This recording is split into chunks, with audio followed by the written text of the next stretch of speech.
এবার মেঘলার সামনে আসতে চলছে মহাবিপদ। বিস্তারিত জানতে সম্পূর্ণ ভিডিওটি দেখতে থাকুন। আসসালামু আলাইকুম প্রিয় দর্শক, সবার কি অবস্থা? হাজির হয়ে গেলাম কারোহিম ইউটিউব চ্যানেল নিবেদিত গরিব ঘরের রাজপুত্র নাটকের 40তম পর্ব কবে প্রচারিত হবে এবং এই পর্বে কী সব ঘটতে চলছে তার অগ্রিম খবর নিয়ে। অলরেডি এই পর্বটি আরও বেশি ইন্টারেস্টিং হতে চলছে, কারণ ফাইনালি এবার মেঘলার সামনে অপেক্ষা করছে মহাবিপদ।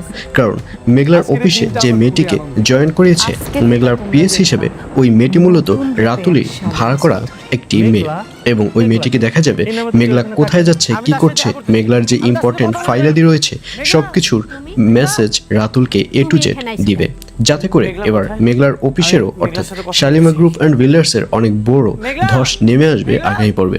আর অন্যদিকে অনিককে দেখা যাবে সে ফাইনালি তার বাচ্চাকে কোলে নেবে, এবং তার বাচ্চাকে কোলে নেবার পরেই তার কেমন যেন একটা মায়া ফিল হবে, কিন্তু সাথে সাথে ওই বাচ্চাকে যে মহিলাটি পালতো সেই মহিলা চলে আসবে এবং বলবে, কি ব্যাপার, আপনি আমার বাচ্চাকে কেন কোলে নিয়েছেন, আপনি কি ছেলে ধরা না তো? এই বলে বস্তির যে লোকজন রয়েছে সবাইকে জড়ো করবে এবং অনিককে মারার প্ল্যান করবে। তখন অনিক বলবে, না না, আমি সেরকম কেউ নেই, আসলে বাচ্চাটি এখানে বসে কান্না করছিল, যার কারণে আমি কোলে নিয়েছি। এইসব বলতে দেখা যাবে অনিককে। তবে এবার জানিয়ে দিচ্ছি এই পর্বটি কবে প্রচারিত হবে। গরিব ঘরের রাজপুত্র নাটকের 40তম পর্ব প্রচারিত হবে আগামী 11 তারিখ, অর্থাৎ 11ই জুলাই শনিবার দুপুর 12টার সময় শুধুমাত্র কারোহিম ইউটিউব চ্যানেলে। তো ভিউয়ার্স, কারা কারা নাটকটি দেখার জন্য ওয়েট করছেন অবশ্যই কমেন্টে লিখে পাঠান। তোমার এই ভালোবাসার নাটক করতে করতে আমার জীবনটা নষ্ট করে ফেলছো, এরপর আবার ভালোবাসা দেখাইতেছো। মানে মুখটাও না আমি আর দেখতে চাই না। মেঘলা, তুমি আমাকে মাফ করে দাও, যা শাস্তি দেওয়ার দাও, কোনো সমস্যা নেই, কিন্তু আমাকে আর একটা সুযোগ দাও।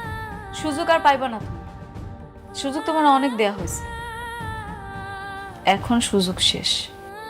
অনেক তোমার মনে আছে আমার পেটে যখন সন্তান ছিল তখন আমি তোমার বারবার করে বলছি, অনেক এটা তোমার সন্তান, সন্তানটারে স্বীকৃতি দাও, কিন্তু তুমি আমার একটা কথাও শোনো নাই। বারবার নানাভাবে তুমি আমার অপদস্থ করছো, এমন ভাবে মানসিক যন্ত্রণা দিছো যে আমি সোজা হয়ে দাঁড়াইতে পারি নাই।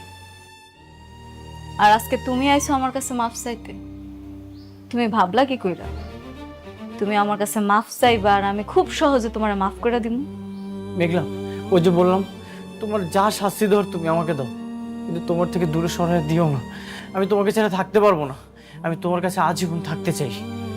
আব্বা, আমি ওর সাথে আর কোনো কথা বলতে চাইতেছি না, তুমি ওরে সুন্দর করে বুঝে বিদায় করে দাও। মেঘলা,